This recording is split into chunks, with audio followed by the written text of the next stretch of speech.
여러분, 잘 지내셨나요?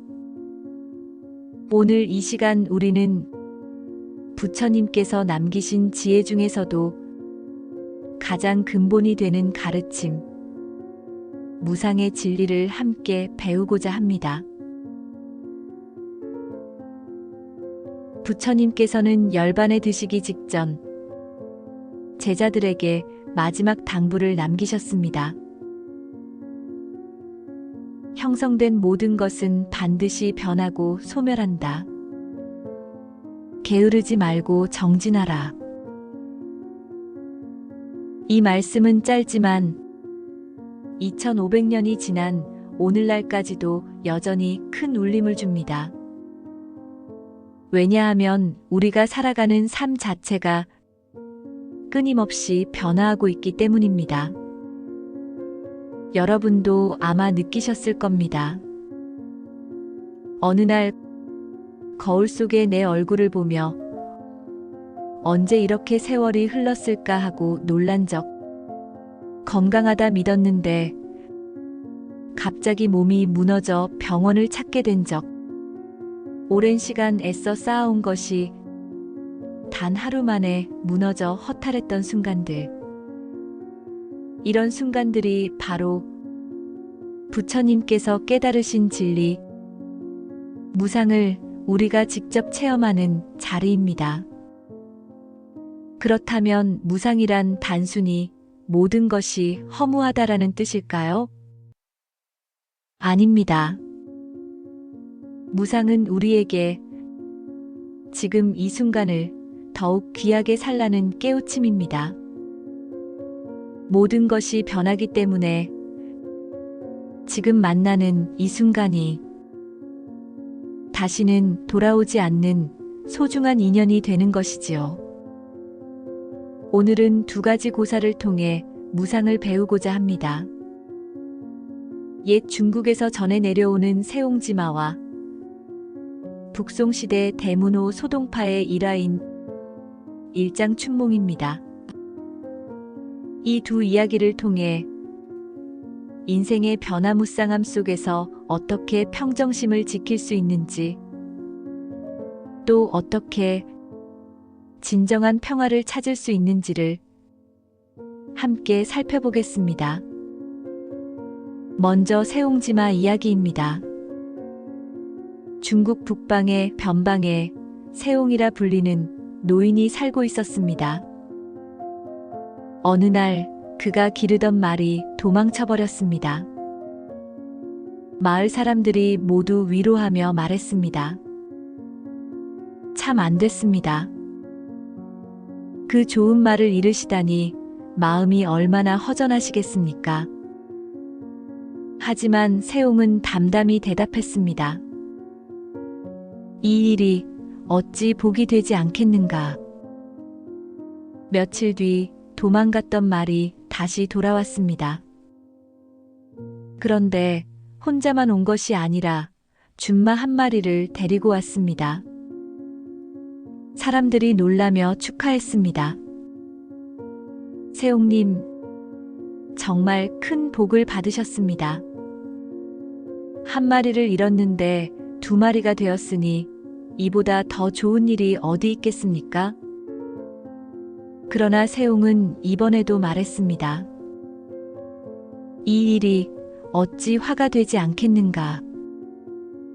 그 말대로 아들이 새말을 타다가 그만 떨어져 다리를 크게 다쳤습니다. 사람들이 찾아와 걱정하며 말했습니다. 정말 안 됐습니다. 이제 아드님은 다리를 쓰지 못하지 않겠습니까? 그런데도 세옹은 똑같이 대답했습니다. 이 일이 어찌 복이 되지 않겠는가. 얼마 지나지 않아 나라에 큰 전쟁이 일어났습니다. 젊은이들은 모두 전장으로 끌려가 목숨을 잃었지만 세옹의 아들은 다리를 다친 덕분에 전쟁에 나가지 않아도 되었고 아버지와 함께 무사히 살아갈 수 있었습니다. 이 이야기의 교훈은 간단합니다. 복이 화가 되고 화가 복이 되니 그 변화를 다 알 수 없다. 여러분, 이 고사가 전하는 메시지는 무엇일까요? 좋은 일이라고 해서 반드시 좋은 결과로 이어지는 것은 아니고, 나쁜 일이라 해서 반드시 불행만을 남기는 것도 아닙니다. 불교에서는 이를 무상이라고 말합니다. 모든 것은 끊임없이 변하고 머무르지 않기 때문에 집착할 수 없다는 진리입니다. 부처님께서는 이를 삼법인 가운데 첫째, 재행무상이라 설하셨습니다. 모든 것은 흘러가고 한순간도 고정되지 않으며 늘 변화합니다. 그래서 세옹은 말이 도망갔을 때도 슬퍼하지 않았고 좋은 말을 얻었을 때도 들뜨지 않았습니다. 아들이 다쳤을 때도 절망하지 않았습니다. 그는 무상의 진리를 알았기에 늘 평정심을 지킬 수 있었습니다. 우리도 삶에서 크고 작은 일들을 겪습니다. 직장에서 성과를 얻거나 실패를 경험하기도 하고, 가정에서 기쁜 일과 슬픈 일을 번갈아 맞이하기도 합니다. 그때마다 한 가지 마음가짐을 떠올려야 합니다. 이 또한 지나간다. 이번에는 북송시대 대문호 소동파의 일화를 살펴봅시다. 소동파는 젊은 시절부터 뛰어난 문장으로 이름을 떨쳤고 높은 벼슬에 올라 세상 사람들의 존경을 받았습니다. 그러나 정치의 흐름은 언제나 변합니다. 그는 권력 다툼 속에서 밀려나 결국 해남도의 외딴 곳으로 유배를 가게 되었습니다. 어느 날 소동파가 표주박을 메고 콧노래를 부르며 길을 걷고 있었습니다. 그 모습을 본 노파가 안쓰럽게 말했습니다. 아이고, 그 많던 영화가 다 어디로 갔습니까? 결국 한바탕 봄날의 꿈이었구려. 일장춘몽. 한바탕 봄날의 꿈, 즉 인생의 부귀영화가 덧없음을 이르는 말입니다. 그러자 소동파는 태연히 웃으며 대답했습니다. 예, 맞습니다. 참으로 맞는 말씀입니다. 여러분, 소동파의 대답은 체념이 아니었습니다. 그는 인생의 덧없음을 슬퍼하지 않고 모든 것이 본래 꿈과 같음을 받아들였습니다. 우리 인생도 마찬가지입니다. 젊음도, 건강도, 재산도, 지위도 마치 꿈처럼 나타났다가 사라지는 것들입니다. 그래서 부처님께서는 좋은 일에도 교만하지 말고 나쁜 일에도 절망하지 말라 하셨습니다. 좋은 일도 변하고 나쁜 일도 변하기 때문입니다. 무상의 지혜는 우리에게 흔들리지 않는 중심, 평정심을 줍니다. 좋을 때 교만하지 않고 힘들 때 무너지지 않는 마음. 이것이 곧 평화로운 삶의 기초입니다. 이제 조금 더 깊이 들어가 보겠습니다. 왜 모든 것은 변할까요? 부처님께서는 그 이유를 연기법으로 설명하셨습니다. 이것이 있으므로 저것이 있고 이것이 없으면 저것도 없다. 세상의 모든 것은 서로 이어져 있습니다. 세옹의 말이 도망간 것도, 돌아온 것도, 아들이 다친 것도, 전쟁을 피한 것도 모두 수많은 인연이 얽힌 결과였습니다. 소동파의 영화와 몰락도 마찬가지입니다. 그의 재능, 시대의 정치 상황, 사람들과의 인연이 맞물려 그렇게 된 것입니다. 부처님께서 처음 설하신 가르침은 사성제입니다. 고성제, 삶에는 괴로움이 있다. 집성제, 그 괴로움의 원인은 집착이다. 멸성제, 집착을 놓으면 괴로움은 사라진다. 도성제, 괴로움을 여의는 길이 있다. 그것이 팔정도의 길이다. 세옹이 평정심을 잃지 않은 것은 집착을 놓았기 때문입니다. 좋은 일에도 집착하지 않고 나쁜 일에도 매달리지 않았기 때문에 그의 마음은 흔들리지 않았던 것입니다. 불교는 중도를 가르칩니다.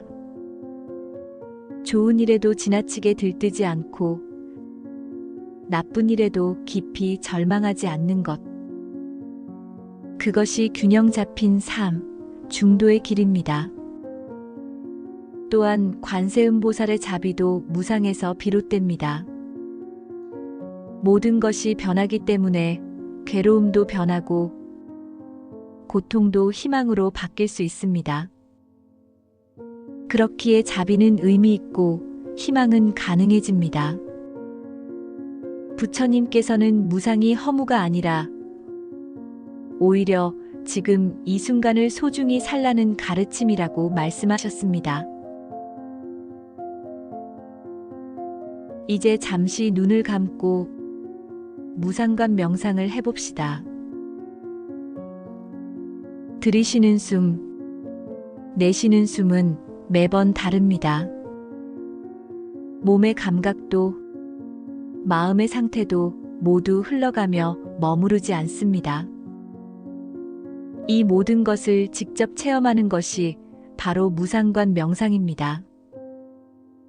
나 자신이 행복하기를, 건강하기를, 평안하기를, 괴로움에서 벗어나기를, 내 가족이 행복하기를, 건강하기를, 평안하기를, 괴로움에서 벗어나기를, 모든 사람들이 행복하기를, 건강하기를, 평안하기를, 괴로움에서 벗어나기를.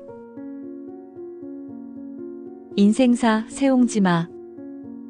복과 화는 서로 바뀜을 알겠습니다. 인생은 일장춘몽, 한바탕 꿈처럼 덧없음을 알겠습니다.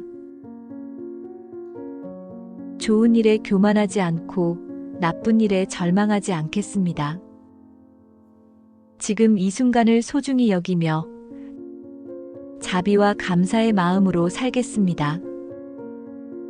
그러므로 오늘 우리는 다시 다짐합니다. 변하는 세상 속에서도 변하지 않는 것은 자비의 마음임을 기억하겠습니다. 내 마음이 고요해지면 가정이 평안해지고, 가정이 평안해지면 사회가 밝아지고, 사회가 밝아지면 세상 전체가 따뜻해집니다. 부처님께서 우리에게 가르치신 무상의 지혜는 곧 내 마음에서 시작되는 평화입니다. 이제 마음을 모아 기도합니다. 이 공덕이 널리 퍼져나가 온 세상이 밝아지기를, 어둠 속에 있는 중생들이 지혜의 빛을 만나기를, 슬픔 속에 있는 이들이 따뜻한 위로를 얻기를, 모든 생명이 괴로움에서 벗어나 행복과 평화를 누리기를. 오늘 이 자리에 함께한 인연이 헛되지 않기를 바랍니다. 여러분 한 분 한 분이 부처님의 제자로서 삶의 무상 속에서도 흔들리지 않는 평화를 얻고 그 평화가 곧 자비로 피어나기를 발언합니다. 나무아미타불. 나무아미타불, 나무아미타불.